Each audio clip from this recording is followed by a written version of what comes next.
Hello पिलामाने मु तुमମାନଙ୍କୁ स्वागत କରୁଛି ଖୁସି ଲର୍ଣ୍ଣିଂ ୱାର୍ଲ୍ଡ ୟୁଟ୍ୟୁବ୍ ଚ୍ୟାନେଲକୁ। ତ ଆଜିର ଏହି ଭିଡ଼ିଓରେ ଆମେ ନବମ ଶ୍ରେଣୀ ସାହିତ୍ୟ ବହିର ସଦାଶିବ ମିଶ୍ରଙ୍କ ଦ୍ୱାରା ରଚିତ ସମୂହ ଦୃଷ୍ଟି ଗଦ୍ୟର ପ୍ରଶ୍ନାବଳୀକୁ କରିବା। ନିର୍ଦ୍ଦିଷ୍ଟ ଉତ୍ତରମୂଳକ।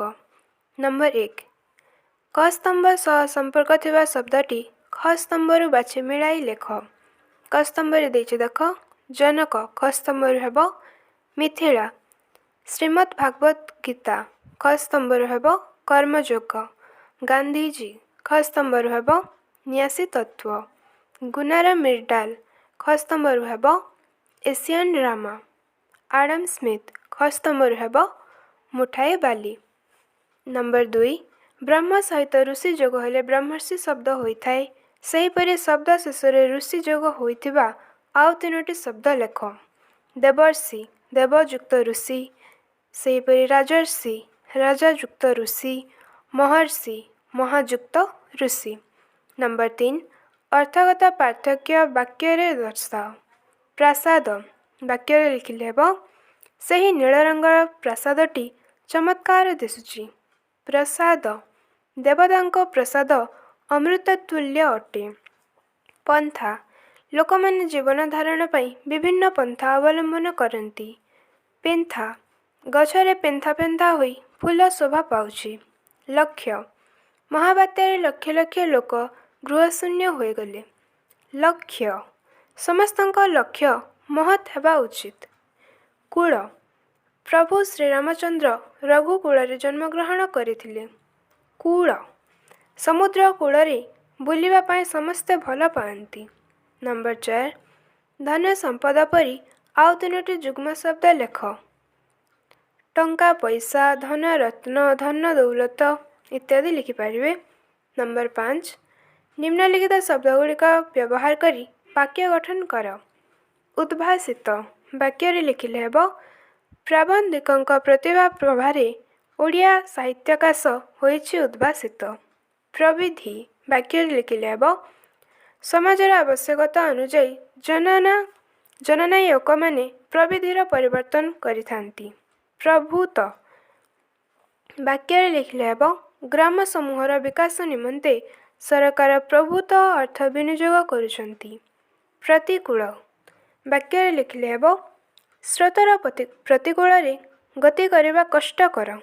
ନିର୍ଲିପ୍ତ ବାକ୍ୟରେ ଲେଖିଲେ ହେବ ମୁନି ଋଷିମାନେ ସଂସାରର ବିଷୟ ବାସନା ପ୍ରତି ନିର୍ଲିପ୍ତ ଥିଲେ। ନମ୍ବର 6 ପ୍ରତିଶବ୍ଦ ଲେଖ। ଋଷି ପ୍ରତିଶବ୍ଦ ହେବ ସନ୍ନ୍ୟାସୀ, ତପସ୍ୱୀ, ଯତି।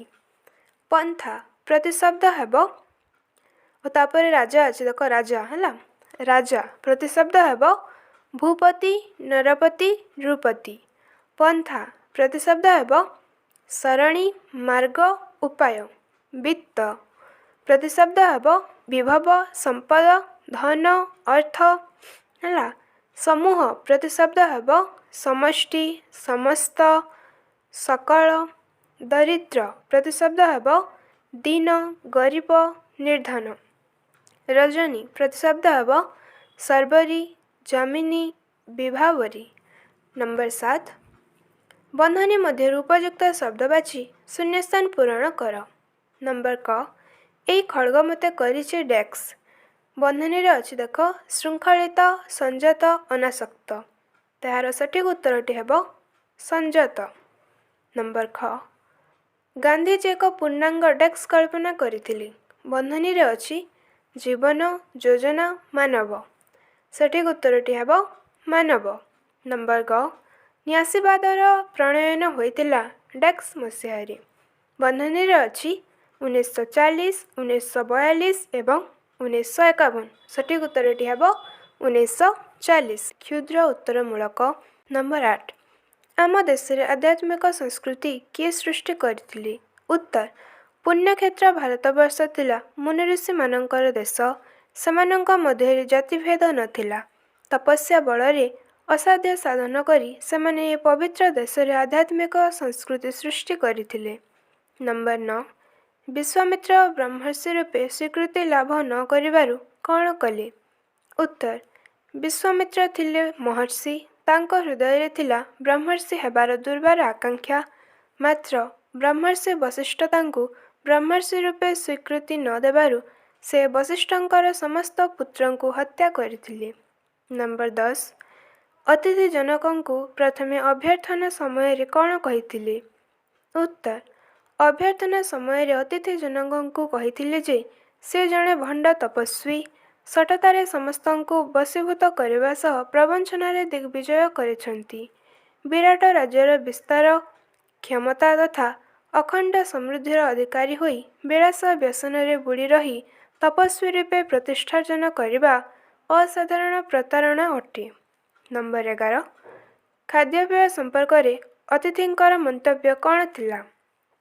ଉତ୍ତର ଚର୍ବ୍ୟ ଚୋଷ୍ୟ ଲେହ ପେୟ ଆଦି ସମସ୍ତ ଖାଦ୍ୟପେୟ ରୁଚିକର, ତୃପ୍ତିକର ତଥା ଉପଭୋଗ୍ୟ ଥିଲେ ମଧ୍ୟ ମୁଣ୍ଡ ଉପରେ ଝୁଲୁଥିବା ତୀକ୍ଷ୍ଣ ଖଡ଼୍ଗ ଦେଖି ସେ ଖାଦ୍ୟକୁ ଗିଳି ପକାଇଥିଲେ, ଉପଭୋଗ କରିପାରି ନଥିଲେ ବୋଲି ଅତିଥି ମନ୍ତବ୍ୟ ଦେଇଥିଲେ। ନମ୍ବର 12 ଭଗବଦ୍ ଗୀତାର କର୍ମଯୋଗ ଅଧ୍ୟାୟରେ କ'ଣ ଲେଖାଯାଇଛି? ଉତ୍ତର ଭଗବଦ୍ ଗୀତାର କର୍ମଯୋଗ ଅଧ୍ୟାୟରେ ଲେଖା ଅଛି କର୍ମନୈବ ହିଁ ସଂସିଦ୍ଧିମସ୍ତିତା ଜନକାଦୟଃ। ନମ୍ବର 13 ଆଧୁନିକ ଯୁଗରେ ଆଡାମ ସ୍ମିଥ୍ କ'ଣ ଲେଖିଥିଲେ? ଉତ୍ତର ଆଧୁନିକ ଯୁଗରେ ଆଡାମ ସ୍ମିଥ୍ ଲେଖିଥିଲେ କୌଣସି ଲୋକକୁ ମୁଠାଏ ବାଲି ଦେଇ ପ୍ରତିଶ୍ରୁତି ଦିଅ ଏ ବାଲି ତୁମର, ସେ ଲୋକ ଏ ବାଲି ମୁଠାକ ସୁନାରେ ପରିଣତ କରିଦେବ। ନମ୍ବର 14 ମହାତ୍ମା ଗାନ୍ଧୀଙ୍କ ସକଳ କର୍ମର ମୂଳ ଭିତ୍ତି କ'ଣ ଥିଲା? ଉତ୍ତର ମହାତ୍ମା ଗାନ୍ଧୀଙ୍କ ସକଳ କର୍ମର ମୂଳ ଭିତ୍ତି ଥିଲା ସତ୍ୟ ଓ ଅହିଂସା।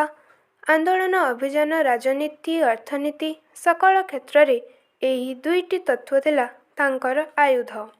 ନମ୍ବର 15 ଗାନ୍ଧୀଜୀଙ୍କ ନ୍ୟାସୀବାଦ କ'ଣ?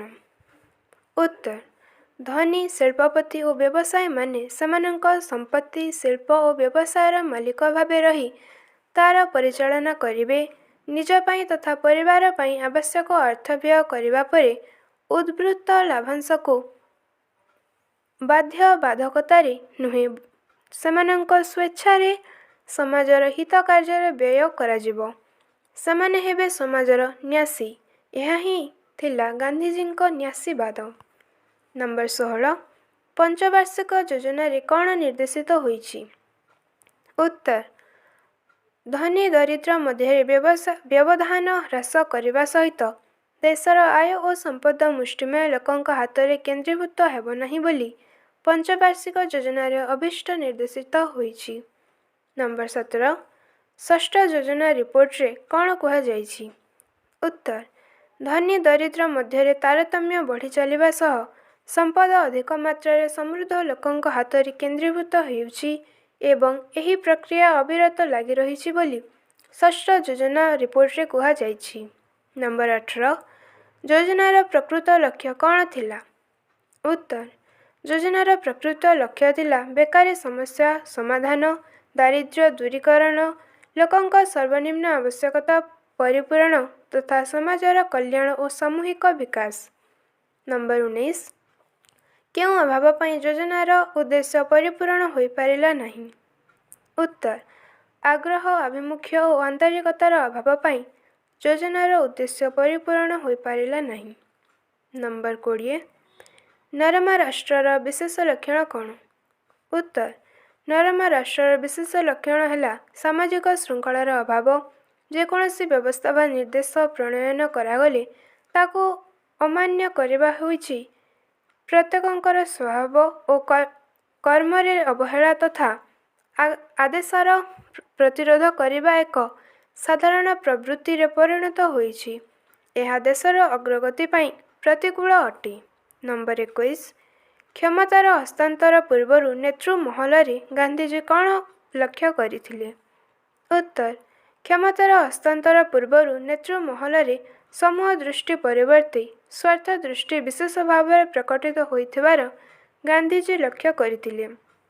ନମ୍ବର 22 ଗାନ୍ଧୀଜୀଙ୍କ ପରିକଳ୍ପିତ ସମାଜ କିପରି ଥିଲା? ଉତ୍ତର ଗାନ୍ଧୀଜୀଙ୍କ ପରିକଳ୍ପିତ ସମାଜ ଥିଲା ଶୋଷଣ ଓ ଅନାଚାର ବିହୀନ ତଥା ବିଚାର ଓ ସମନ୍ୱୟ ଯୁକ୍ତ ସୁସ୍ଥ ସମାଜ, ଏକ ସମୂହ ପରିବାର। ନମ୍ବର 23 ବର୍ତ୍ତମାନ ସମାଜ ଦୃଷ୍ଟି ସ୍ଥାନରେ କ'ଣ ପରିଲକ୍ଷିତ ହେଉଛି?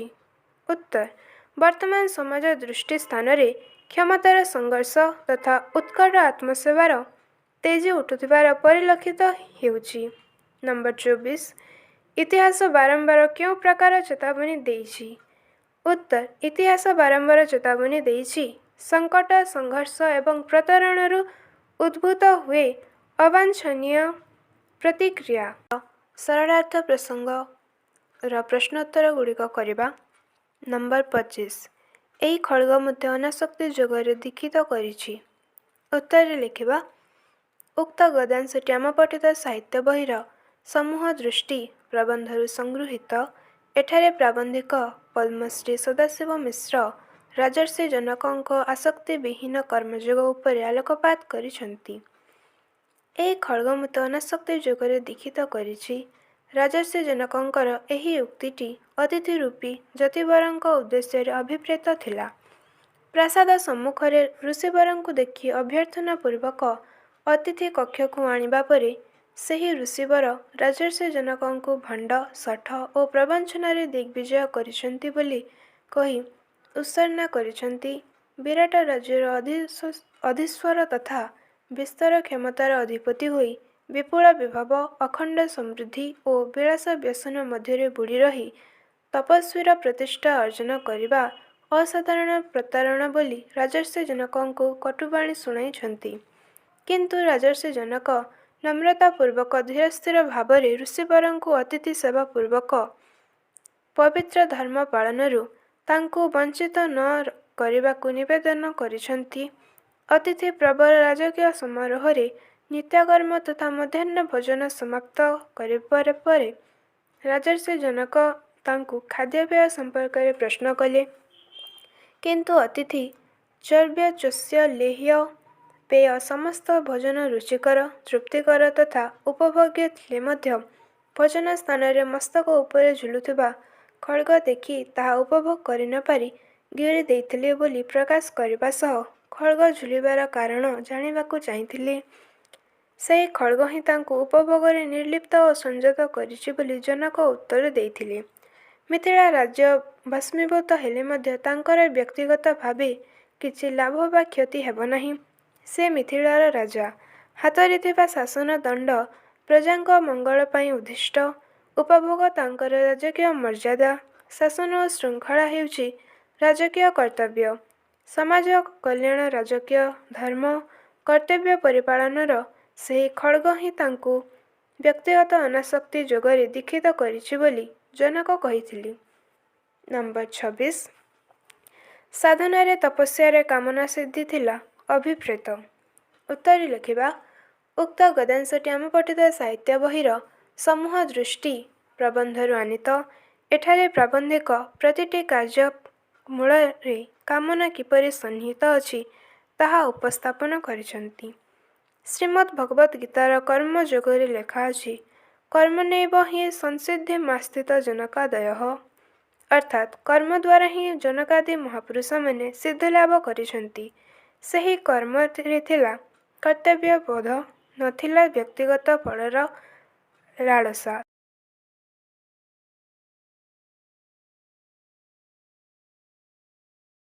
ନମ୍ବର 26, ସାଧନାରେ ତପସ୍ୟାରେ କାମନା ସିଦ୍ଧି ଥିଲା ଅଭିପ୍ରେତ।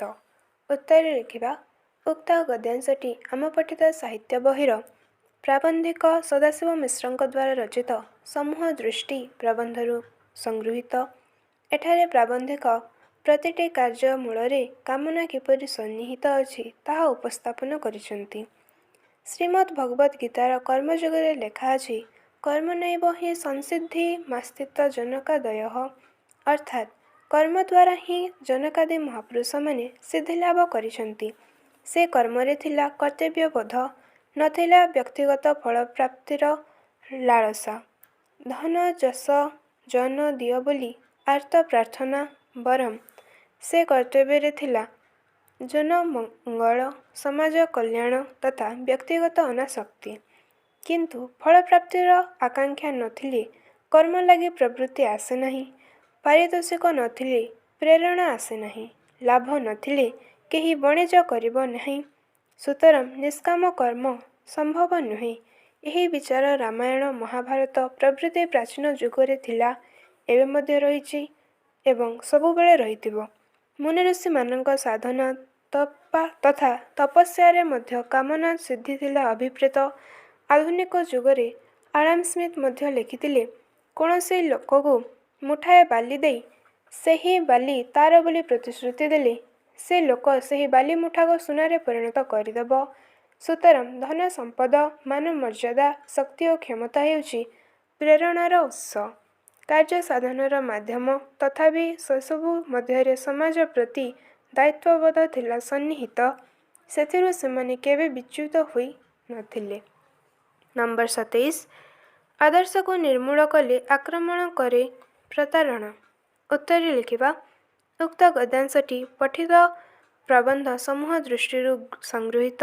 ଏଠାରେ ଲେଖକ ପଦ୍ମଶ୍ରୀ ସଦାଶିବ ମିଶ୍ର ଆଦର୍ଶକୁ ପରିହାର କଲେ ସତତା କିପରି ଆକ୍ରମଣ କରି ସାମାଜିକ ସଙ୍କଟ ସୃଷ୍ଟି କରେ ତାହା ଉପସ୍ଥାପନ କରିଛନ୍ତି।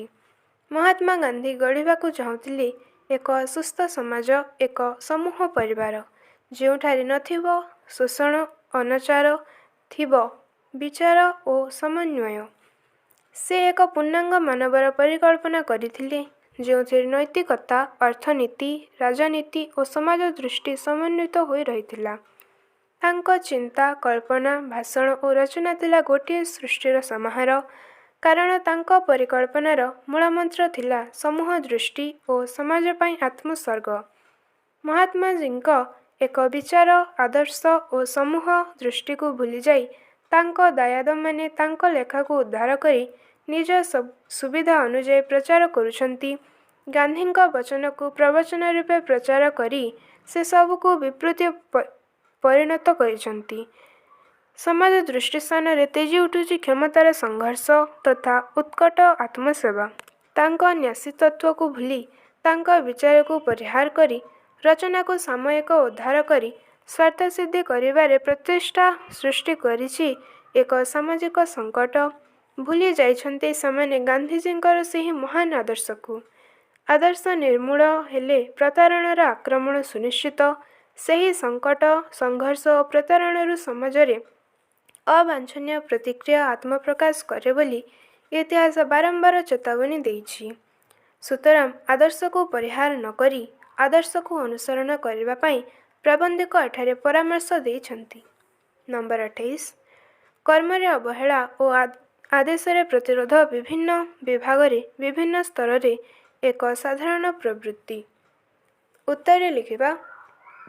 ଉକ୍ତ ପଦ୍ୟାଂଶଟି ପଦ୍ମଶ୍ରୀ ସଦାଶିବ ମିଶ୍ରଙ୍କ ଦ୍ୱାରା ରଚିତ ସମୂହ ଦୃଷ୍ଟି ଶୀର୍ଷକ ପ୍ରବନ୍ଧରୁ ଆନୀତ।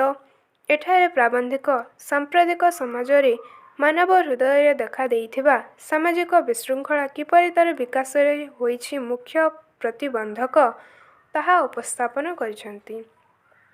ପ୍ରଖ୍ୟାତ ଅର୍ଥନୀତିଜ୍ଞ ଗୁନାର ମିର୍ଡାଲ ତାଙ୍କ ନୋବେଲ ପୁରସ୍କାର ପ୍ରାପ୍ତ ଏସିଆନ୍ ଡ୍ରାମା ସନ୍ଦର୍ଭରେ ନରମା ରାଷ୍ଟ୍ର ସମ୍ପର୍କରେ ଆଲୋଚନା କରିଛନ୍ତି।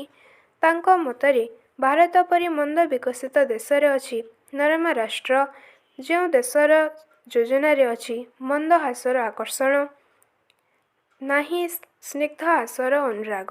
ସାମାଜିକ ଶୃଙ୍ଖଳାର ଅଭାବ ହିଁ ନରମା ରାଷ୍ଟ୍ରର ବିଶେଷ ଲକ୍ଷଣ।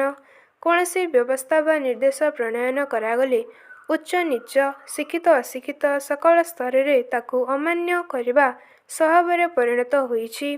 କର୍ମରେ ଅବହେଳା, ଆଦେଶର ପ୍ରତିରୋଧ ବିଭିନ୍ନ ବିଭାଗରେ ବିଭିନ୍ନ ସ୍ତରରେ ହୋଇଛି ଏକ ସାଧାରଣ ପ୍ରବୃତ୍ତି। ସାମାଜିକ ପ୍ରତିଷ୍ଠା କିମ୍ବା ରାଜନୈତିକ କ୍ଷମତା ଥିବା ବ୍ୟକ୍ତି ଅବାଧରେ କରି ଚାଲିଛି ସ୍ୱାର୍ଥସିଦ୍ଧି। ଏପରି ନରମା ରାଷ୍ଟ୍ରରେ ଅର୍ଥନୈତିକ ବିକାଶ ପ୍ରତିହତ ହେବା ସ୍ୱାଭାବିକ, କାରଣ ଅଗ୍ରଗତି ପାଇଁ ଏପରି ପରିବେଶ ଅତ୍ୟନ୍ତ ପ୍ରତିକୂଳ। ତେଣୁ ଏହି ବିଶୃଙ୍ଖଳାକୁ ପରିହାର କରି ଶୃଙ୍ଖଳିତ ଭାବରେ ଦେଶକୁ ବିକାଶ ପଥରେ ଆଗେଇ ନେବା ନିମନ୍ତେ ପ୍ରାବନ୍ଧିକ ଏଠାରେ ପରାମର୍ଶ ପ୍ରଦାନ କରିଛନ୍ତି। ତ ଆଜି ପାଇଁ ଏତିକି। ଏହି ଭିଡ଼ିଓ ଯଦି ଭଲ ଲାଗିଲା ତାହେଲେ ଲାଇକ୍, କମେଣ୍ଟ ଆଉ ସେୟାର କରନ୍ତୁ।